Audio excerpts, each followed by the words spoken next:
السلام علیکم. مینگلک YouTube channel پر جاوید شاہ حاضر خدمت ہے. ناظرین، انٹرنیشنل خبروں کے ساتھ، اندرونی اور بیرونی حالات کے ساتھ، اور پاکستان کی موجودہ حکومت کا جو رول ہے موجودہ اس وقت سینیریو میں، تو اس کے لیے حاضر خدمت ہے. ناظرین، سب سے پہلے ہم یہ ذکر کریں گے کہ پاکستان جو دشمنی ہوئی ہے اسرائیل، امریکہ اور ایران کے درمیان میں، اور خلیجی ریاستوں کے درمیان بڑھتی ہوئی کشیدگی اور دشمنی، یہ کسی بڑی عالمی جنگ میں تبدیل نہ ہو جائے، اس کو روکنے کے لیے پاکستان اپنا ہر ممکن کوششیں کر رہا ہے اور اپنی بساط کے مطابق اپنے رابطے کر رہا ہے. اور اس حوالے سے پاکستان میں تمام ادارے چوکس ہیں، اور اس طریقے سے آنے والے دنوں میں پاکستان میں کوئی مذاکرات ہو سکتے ہیں. ان میں بڑی طاقتیں بھی شریک ہو جائیں گی، اور اس میں ہمارے پڑوسی ملک ایران، خلیجی ممالک کے نمائندے، اور اسی طریقے سے عالمی رہنما جو اس میں کلیدی کردار ادا کر رہے ہیں، مصر، اپنا ترکی، اور یہ تمام ملک. مگر اس کے علاوہ پاکستان جو ہے، اس کے جو اصلی دشمن ہے بھارت اور افغانستان، وہ بھی اپنی سازشوں میں لگے ہوئے ہیں. اور دوسری طرف پاکستان کی یعنی کہ سب سے اہم چیز یہ ہے کہ پاکستان کے اندر ہمارے ملکی جو سیاسی اختلافات ہوتے ہیں، تو بڑے افسوس کے ساتھ کہنا پڑتا ہے کہ وہ اختلافات کو ایسے موقع پہ بھی پس پش نہیں ڈالا جاتا، اور ان اختلافات کی آڑ میں اپنے مفادات حاصل کیے جاتے ہیں. کسی بھی بحران کے دوران یا کسی بھی کوئی بھی ایسا حالات پیدا ہوں تو وہ اس کو فائدہ اٹھاتے ہیں. تو اس حوالے سے حالیہ دنوں میں کئی ایسے ہیں جب پاکستان تمام عالمی قوتوں سے رابطہ کر رہا ہے، اور علاقے میں تیزی سے منڈلاتے ہوئے عالمی جنگ کے بادلوں کو کچھ چھاٹنے کی کوشش کر رہا ہے. کسی طریقے سے یہ بادل مطلب آلود جو ہے وہ ختم ہو جائے. ویسے تو جنگ چل ہی رہی ہے، یعنی کہ مگر اب ایک بڑی جنگ میں تبدیل نہ ہو جائے. اور پاکستان جو ابھی تک پاکستان کے اوپر ایک راکٹ بھی نہیں برسا کسی کا، تمام بڑے بڑے جدید ملکوں کے اوپر راکٹوں اور میزائلوں کی بارش ہو رہی ہے، جبکہ یہاں بھی امریکی مفادات بہت سارے ہیں اور امریکی سفارتخانے، ہر چیز موجود ہے. مگر پاکستان کی آپ پالیسی کو خراج تحسین پیش کریں کہ پاکستان کی پالیسی اتنی اچھی ہے کہ یہاں اب تک کوئی ایسا حملہ اللہ کے کرم سے نہیں ہوا. مگر اس کو کروانے کے لیے اور اس کے یعنی کہ حالات پیدا کرنے کے لیے پاکستان کے جو سیاسی دشمن ہیں، پاکستان کے اندر جو پاکستان کی حکومت سے اختلافات ہے، پاکستان کی آرمی سے اختلافات ہے، پاکستان کے اسٹیبلشمنٹ سے رویے سے نالاں ہیں، وہ پارٹیاں اپنے مزید وہ جو ملک دشمن عناصر کو لے کے دنیا بھر میں پاکستان کے خلاف ایک بار پھر سرگرم عمل ہو گئی ہیں اور پروپیگنڈا کیا جا رہا ہے. حالیہ دنوں میں پی ٹی آئی کے بانی کے صاحبزادے نے اقوام متحدہ میں پاکستان کے انسانی حقوق کا جو ایک دن ہوتا ہے اس کے حوالے سے اس میں تقریر کرتے ہوئے انہوں نے پاکستان کے حوالے سے بڑی تنقید کی، اور پاکستان میں کے خلاف پابندیاں لگانے اور اس طرح کی یعنی کہ یہ خلاف بات کی. تو جبکہ یہ ایسا موقع نہیں تھا، آپ اپنے اختلافات کو پس پوچھ ڈال سکتے ہیں. پاکستان رہے گا تو عمران خان بھی رہیں گے، نواز شریف بھی رہے گا، اور زرداری صاحب بھی رہیں گے. اگر پاکستان نہیں ہے تو پھر کچھ بھی نہیں ہے. تو اس وقت آپ کو پاکستان کے حوالے سے بات کرنی چاہیے تھی. پاکستان کی کیسی لولی لنگڑی حکومت ہے، جیسی بھی اس کے ہاتھ مضبوط کرنے چاہیے. اس وقت پاکستان کی میں یہ سمجھتا ہوں کہ وہ حکومت جس کو فارم 47 کا الزام لگایا جا رہا ہے، وہ دنیا کی آنکھ کا تارہ بنی ہوئی ہے. مشرق مغرب ہو،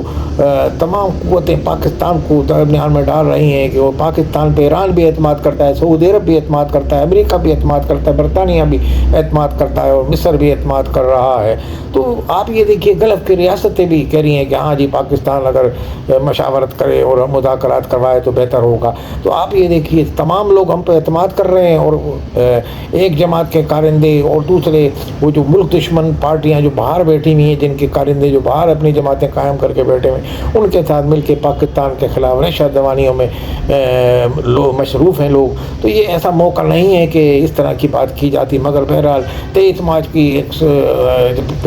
سلامی پرچم کو دی جاتی ہے برطانیہ میں, وہاں یعنی کہ تو جو باہر کے سفارت خانے کے اندر پاکستان کے, تو وہاں وہ ایک پی ٹی آئی کے رہنما وہ وہاں کے مقامی اور دوسرے وہ گھس آئے اور انہوں نے وہاں خلاف نعرے لگائے اور اس طرح کے وہاں ہاتھا پائی ہو گئی اور جو ایک سفارتکار کے ناک سے خون نکال دیا مکہ مار کے انہوں نے. تو یہ تمام چیزیں آپ دیکھیے. ایسے موقع پہ پاکستان جب اس وقت دوچار ہے ایک بڑے عالمی بحران دنیا میں چل رہا ہے, اس کا پاکستان بھی شکار ہے اور خطے کی صورتحال انتہائی ناگفتہ ہے, مگر اس موقع پہ بھی پی ٹی آئی والے اپنی دشمنی اور اپنی نفرت جو حکومت سے ہے ان کی اس سے باز نہیں آ رہے اور مسلسل اپنے اظہار احتجاج کر رہے ہیں. مؤخر کر دیتے ہیں احتجاج اس موقع پہ اگر ان کو ملک سے محبت ہوتی اور پاکستان سے محبت ہوتی. اس وقت دنیا کے جو ممالک ہیں ان کی نظریں پاکستان پہ لگی ہیں کہ پاکستان کس حد تک کامیاب ہوتا ہے اور ان تمام فریقوں کو جو اس وقت صفے آ رہا ہے ایک دوسرے کے خلاف, تو ان کو ٹیبل پہ بٹھانے میں کامیاب کب تک ہوگا. اور اس وقت صورتحال یہ ہے کہ پاکستان تینوں گروپوں سے منت سماجت کر رہا ہے, جبکہ امریکہ کی طرف سے اسرائیل کو بھی پیغام دیا گیا ہے, مگر یہ جارحیت پسند ملک اسرائیل اور امریکہ جو ہے وہ اس وقت بالخصوص اسرائیل اس وقت کسی طریقے سے آمادہ نہیں ہے, جبکہ امریکہ اپنی جان بچانا چاہ رہا ہے, اپنی عزت بچانا چاہ رہا ہے. تو بہرحال یہ صورتحال ہے, مگر اس موقع پر پاکستان کے جو سیاسی اور جو ہیں وہ ان لوگوں کو سوچنا چاہیے, اپنی دشمنی کو اس مرتبہ پس پوش ڈال دیں اور کوئی ایسی حرکت نہ کرے جو ملک کے خلاف ہو. میں سمجھتا ہوں یہی پاکستان کی حب الوطنی کی علامت ہے اور یہی پاکستان کی جماعت ہونے کا شیوا ہے, اور یہی پاکستان کی اگر علم برداری چاہتے ہیں, پاکستان میں سیاست کرنا چاہتے ہیں, پاکستان کے ہاتھ مضبوط کریں, اس موقع پہ پاکستان کے لیے کام کریں, نواز شریف شہباز شریف یا کسی اور کے لیے کام نہ کریں. آپ پاکستان کی سربلندی کے لیے اس موقع پہ کام کر رہے ہیں, اپنے اختلافات کو بالائے طاق رکھ دیں اور اس موقع پر پاکستان کے خلاف بیرون ملک میں بیٹھ کر کوئی سازشیں جو کر رہے ہیں یا کوئی ویڈیوز بنا رہے ہیں یا اس طریقے سے گریز کریں, کیونکہ اس وقت بڑی صورتحال گمبھیر صورتحال ہے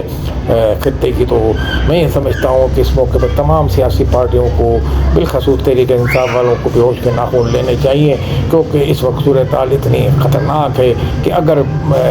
تمام فریق مسلسل جو بڑھتے جا رہے ہیں ایک دوسرے کی طرف پیش قدمی ہو رہی ہے, میرین بھی امریکہ نے سمندر میں اتار دیے ہیں, تو اگر یہ صورتحال بڑھتی ہے تو اس میں پاکستان کو بھی کہیں نہ کہیں لپیٹ میں آ جائے گا. تو اس صورت میں کوئی سیاست نہیں کر سکے گا. تو اس وقت پاکستان کی حکومت میں حزب اختلاف کو بھی بٹھانا چاہیے ساتھ, اور تم سے باہمی رضامندی سے کوئی فیصلے کرنے چاہیے باہمی اتفاق سے, اور اختلافات کو تمام بالائے طاق رکھیں اور اتفاق پیدا کریں اور حکومت کے ہاتھ مضبوط کریں. کوئی بھی سیاسی پارٹی ہے پاکستان کی اور جو ملک دشمن جماعتیں ہیں جو باہر ہیں ان کو ساتھ کسی طریقے کے ہاتھ نہ بڑھائے جائے, کیونکہ وہ تو بھارتی اور ملک دشمن ممالک کے ہاتھوں میں کھیل رہے ہیں. وہ فتنۃ الخوارج ہو یا فتنۃ الہند ہو, تو یہ تمام, تو اس لیے فوری طور پہ اس کا تمام سیاسی جماعتوں کو نوٹس لینا چاہیے اور اپنے صفوں میں جو بیرون ملک ان کے بیٹھے ہوئے عناصر اگر ان کے قابو میں نہیں ہے تو ان کی مذمت کریں, ان کو متنبع کریں کہ باہر بیٹھ کے ملک کے خلاف سازشیں نہ کریں. اسی میں ہی پاکستان کی بھلائی اور پاکستان کی بقا ہے. تو حالات کا تقاضا بھی یہی ہے اس وقت جو انتہائی خطرناک صورتحال ہے خطے کی, بالخصوص پاکستان کی اور اطراف کے ممالک میں جو شدید جنگ ہے, اس سے پاکستان کو بھی آگے جا کے نقصان ہو سکتا ہے. تو اس کو آپ سر جوڑ کے بیٹھیں کہ کیا راستہ نکالا جائے, کیونکہ اگر مذاکرات ہوئے تو دعا کریں مذاکرات ہو جائے, تو اسی میں ہی تمام خطے کی بقا ہے اور اہل پاکستان کی بھی اور پورے اسلامی امہ کی. السلام علیکم ورحمۃ اللہ وبرکاتہ.